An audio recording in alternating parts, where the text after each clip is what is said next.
funny. I thought it would just go live.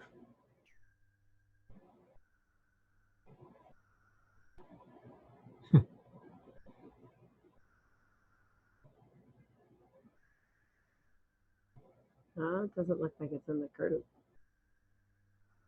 Hi, everyone. We're not sure if we're live or not. Oh, look, we are. There we are. Sorry, we're just sitting there looking at you. Hey. Hey. All right. Okay. Thanks for joining us today. We're like, well, if it doesn't work right the first time, we'll do it again. And we'll do a take two. But I think take one word. I think it's working. Hey, what do you think of that?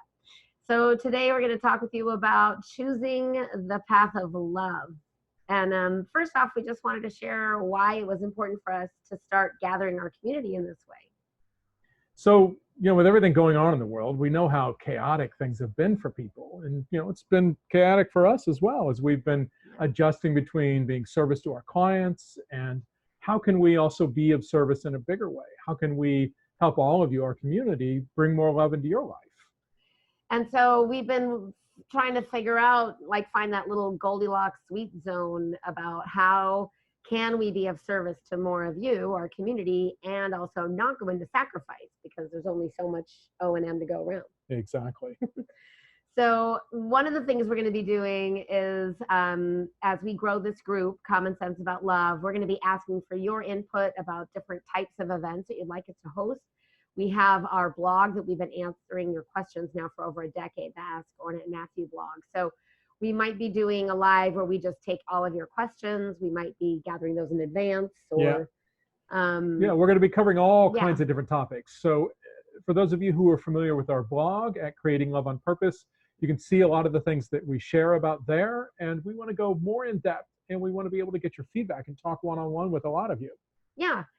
So today, choosing the path of love, the reason why we feel like that is so important is because of the state of our world and because a lot of people are anxious and fearful and worried about where we're headed, that when you set a clear intention about where you want to go, that collectively, if we all choose the path of love, then we can have more love in each of your lives and then collectively more love out in the world. And that, of course, is the goal. So what does it mean to choose love, right? What does it mean to be choosing love in your life and in your world and all around you? But one of the first things it means is to be choosing love with yourself, right? To be choosing to be loving with yourself, to be forgiving with yourself, to be patient with yourself, right? As we experience everything that we've been going through in the last few months in our world, it triggers a lot of things for a lot of people. We've seen it with our clients about how our clients have been triggered into either they get triggered into overdoing and they're never connecting with themselves at all, or they're triggered into overwhelm and they're just in a state of freeze, right? Exactly. And one of the things about that fight, flight, freeze response, that so many people are triggered into one of those places that they feel somewhat paralyzed. And so they're trying to figure out how to get out of that. And so a lot of our work when we are working with clients is looking at their individual patterns and how those habits and patterns are serving them towards their goal of having more love, or how those habits and patterns are not serving them. So one of the things is knowing that love is a choice. Like Matthew said, starting with yourself is very important. So one of the things we'd like you all to do is really get grounded in this moment. Yeah. And being in this present moment, can you identify how you feel right now? Can you identify that feeling, a primary emotion? And make sure it's not a thought, right? A lot of us get stuck up in our heads thinking about all of these different things, and those thoughts then trigger other emotions. So if you stay with an emotion and connect with your breath, then you're here in this present moment. So maybe Matthew, why don't you ground everybody? Well, I was just going to say this, wherever you are, right, whether you're standing or sitting, first things first, just feel your feet on the floor. Maybe just move your feet up and down a little bit, feel your feet on the floor. If you're sitting, feel the weight of your body in the chair and get present to the physical sensation of where your body is. Notice the temperature around you. Notice the lights, the color, the shadows.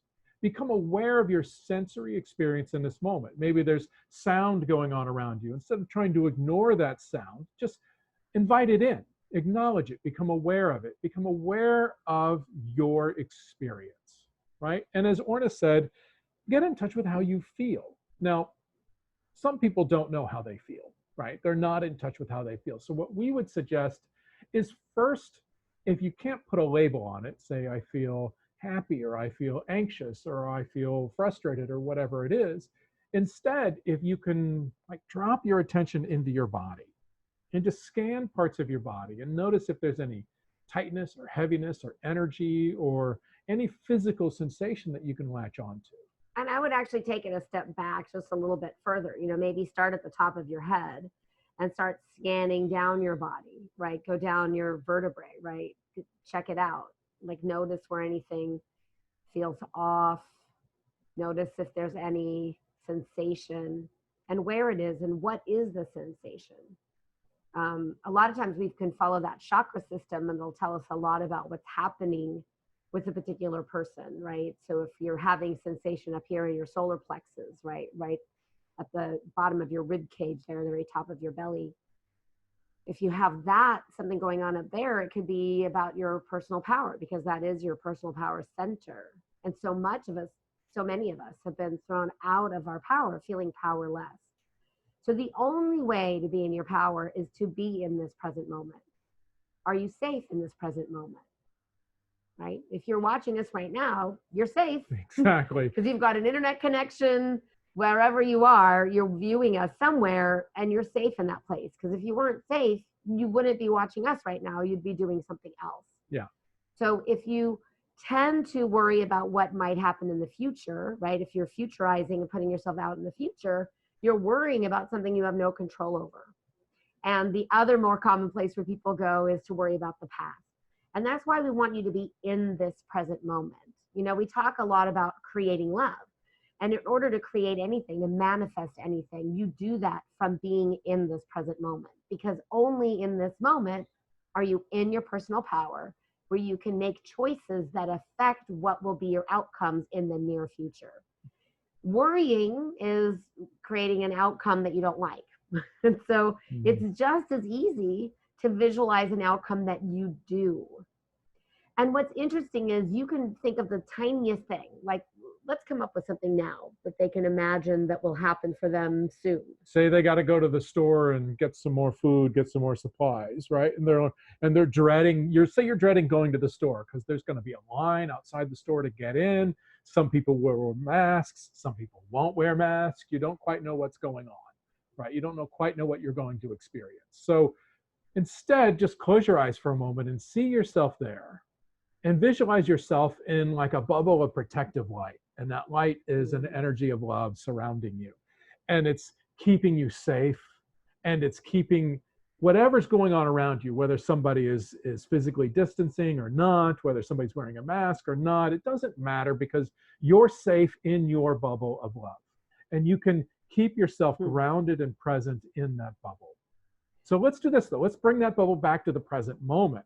And let's find yourself here now in this moment, because this is really the only time that you can choose love, right? We can imagine what it can be like in the future, but right now is the only time you can choose love. So maybe bring that bubble of love back here with you now in the present moment and feel yourself here now, connected. In real time. Yeah. So very quickly, our goal was to get you connected to yourself. And there's a reason why that is so important, because a lot of people that follow us have been following us for years. They want to bring in a beloved. They want that soulmate partnership. They want something like their version of what they imagine Matthew and I have. And, we call ourselves having a true soul partnership, right? And certainly it's a true soul partnership, and it didn't happen by accident. It was by design, right? We kind of tease each other. Like I'll say to Matthew, I created you. And he'll say, no, I created you, right? And we want to show you how we did that, because it's not just about bringing somebody in. I mean, what's the point of calling someone in, bringing him or her in, if it's not going to last?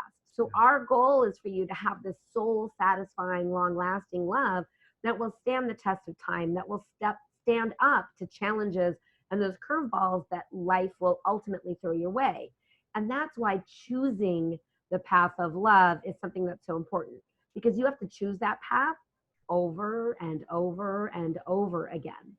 The first step before you can connect with another person, you must first be connected with yourself.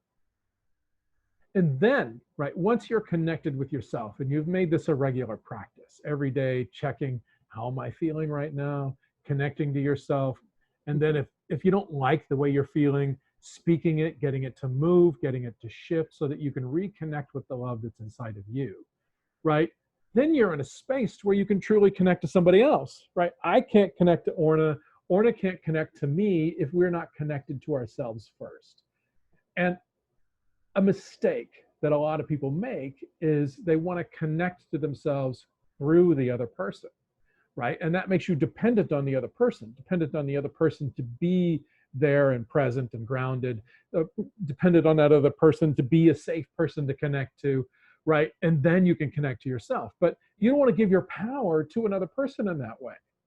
And more importantly, if you're single and you're dating, a lot of times what happens is people put their lovability in the hands of this stranger, right? Is this stranger going to approve of me, select me, pick me, as if that person has the power to identify or bestow love upon you, which is completely silly if you think about it, right? Because you don't want to put your lovability in the hands of a stranger, right? Your lovability is in your capable hands. You know, Matthew and I say all the time that as human beings, we're born into the world as the physical embodiment of the energy of love. And if you've ever been around a newborn baby, you know this is true, right? It's one of the reasons we love being around those newborn babies, because they have no blocks to love. I mean, when we're out in the world and we see a little newborn baby, we like nudge each other and we go, look, no blocks, right? Exactly. They're just, they're beaming that light of love, and they will receive love from anybody who's willing to give it. And they will shine that spotlight on anyone who's nearby. They have no blocks to love. And you came into the world the same way. You had no blocks when you first came in. And we want to restore that part of you. We want to give you the tools so that you can connect with this source of love. That source of love is inside of you. You don't get it from another person. Right. You actually share love with another person, right? You share love, and that love comes from within you. That light of love is within you. And it's like lighting a light in a dark room. Suddenly the darkness is gone, right? There's no dark switch, right? You don't turn on a dark switch and suddenly it's dark. It's the other way around. One candle can take the darkness out of a giant room because suddenly it is lighting that lamp of light. And that is you lighting the lamp of love. And so when you light that lamp inside of you, it's like a beacon of light and love out in the world, shining bright for someone else to then connect with you. So if you're currently in partnership, maybe you've been struggling, maybe you're spending more time together than you're used to because you used to go off to the office, and maybe you've been homeschooling your kids, which hopefully now is complete for the summer. You still have to figure out what to do with your kids for the summer. A lot of times people ask us, you know, how do we do it? How do we stay married to each other and working together every single day? We kind of joke that, you know, because we do spend so much time together, that it's like being married in dog years. So that would mean we're married like 70 years now. So if you're currently in partnership and you're struggling, know that it only takes one person to change a relationship.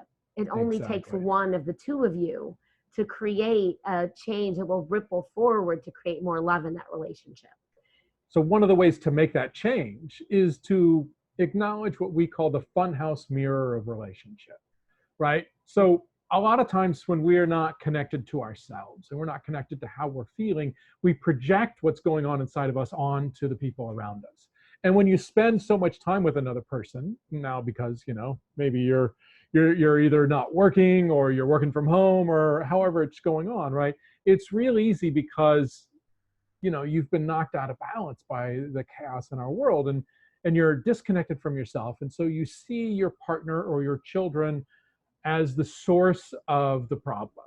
If only they would change, right? Then you could feel better. Then things would be better. Then you wouldn't fight so much. If only that other person would just stop, fill in the blank, right? But the truth is, in that case, you're in a power struggle. You're pulling on a rope, right? And you can make a choice.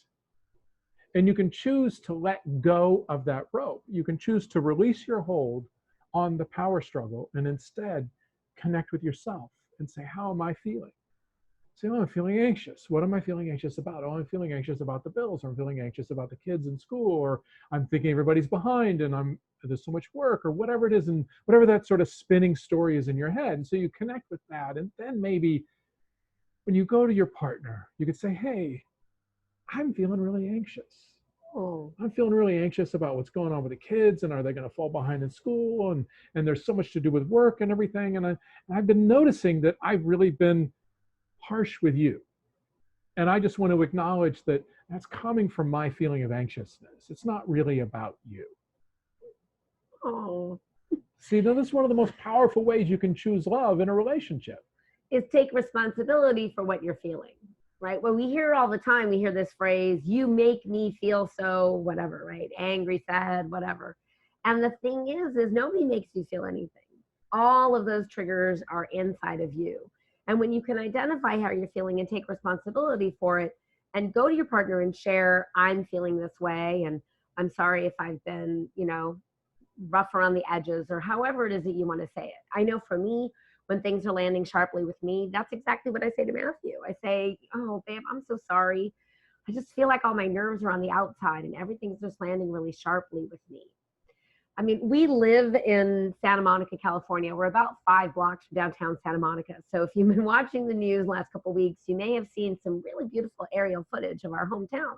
And I've lived in Santa Monica since 1989. So it's been a really interesting time this last few weeks. And I will say everything that happened in and around us in Santa Monica, that there was even some beauty and a silver lining inside of that, because a lot of businesses were looted and destroyed. And, sometimes things do change because a lot of people come together to create that change. And a lot of times a few in that group decide to misbehave, right? We know that there were a lot of peaceful protests all around the world, and that is going to create positive change. At least that's our hope. But at the same time, there were other people acting out, and there was looting, and there was rioting. And so what we noticed was we wanted to find the silver lining. And we discovered that the next morning, there was an organized group that said anybody could come down to downtown Santa Monica and help in the cleanup. And here's the real silver lining. The next day, there were more people than there were jobs, like little things for them to do. More people than there was work to do in the cleanup. More people were sweeping up glass and painting over graffiti and really pitching in to help put up plywood on businesses and help these local businesses really come together so that these business owners don't feel alone. I mean, I don't think there's a business that we utilize in our town that wasn't affected by this. And maybe this is similar to your situation. And what we want to say is maybe you feel like a part of you feels like it's been under attack, or like you've been sort of looted in a way. And what we want to say is it's up to you to replenish your energy sources. It's up to you to really go, what do I need? And to decide for yourself what those needs are, instead of expecting that someone else is going to come along and magically bestow and know and mind read what it is that you need. Matthew and I spend an exorbitant amount of time together, and that might not be the way your True Soul Partnership functions. That's totally cool. It doesn't have to look like ours. But even in ours, where we spend so much time together, we can't read each other's minds. If I need something from Matthew, I ask him for it. And if he needs something from me, he also asks me for it. Yeah. And we're going to be sharing a lot of these tools for lasting love, whether you're looking to create a partner and to share your life with somebody, or you're currently in a relationship and struggling. We're going to be hosting a lot of these more regularly right here in this group where you are right now, Common Sense About Love. Exactly. So we want to invite you to stay tuned for more. We're going to come back tomorrow at 5 o'clock. We know that for sure. And we're going to work out a schedule from there. And they won't be every day. They're not going to be every day. They won't be every day. We realize that that's not going to work for us, but we want to be here as often as we can to help you. And we also want to invite you to invite other people who who would benefit, whether they're single and they're looking for love and they need to sort of discover what it is that's in their way and new ways of being around love, or whether they're in a relationship and they're struggling, or they're even in a relationship and they want to make it even better, right? So we want this to be a resource for all of you to find love, to spread love, to share love, to choose love, and to get, right? One of the reasons we called this group Common Sense About Love is because so much of our work is busting the myths of love, right? And busting the myths of love by accident, busting the myths of, the crazy whoops, I slipped on a banana peel and fell in love, and oh, later I fell out of love and too bad, so sad, right? Mm-hmm. But common sense about love says, hey, we can choose love. We can make loving choices. We can have loving communication. We can nurture the love in our relationships and make it grow even deeper if we just make common sense choices about how to do that and how to be. Yeah, so today, I mean, we hadn't really done all these technological pieces together, so we didn't even sure how this was going to work today. What we want to say to you is there's going to be more opportunities to interact with you. We might have somebody on our staff actually typing into the box so we're not in and out of this video feed, or I don't know how we're going to set it up yet. We know for sure we're going to be back here live again tomorrow at 5 p.m. Pacific, 8 p.m. Eastern. And if you're in other parts of the globe, you can find it in the group here. We're going to pin this to the top in the group, Common Sense About Love. If there's a topic you would like for us to cover, or if you have a particular question, you can email it to us. If you're on our, our email is support, SUPPORT, at creatingloveonpurpose.com. But we hope that you'll just post it here in the group, right? Yeah, just comment on this video. Just comment on this video or make a post of your own. If there's something you're looking forward to, a topic to cover, a question you have for us, we might answer it in our blog, in the Ask Orrin and Matthew, the Ask O&M blog that we've been doing now for comes out every Monday, our Love Notes Weekly. We've been putting that out for over a decade. But we're going to be doing more stuff here in the group that won't be accessible unless you're here in Common Sense About Love. And that's what we're saying. Please invite your friends, your family, anybody who wants more love in their life. We're here to be of service to you. And we're excited we found a way to be of service to you that doesn't put us into sacrifice, because we have to practice what we teach and also put ourselves first so that we can then be of service to you for many, many more years to come. All right. Thank you for joining us today. Thank you for joining us, everybody. Have a great evening, and we'll see you tomorrow at 5.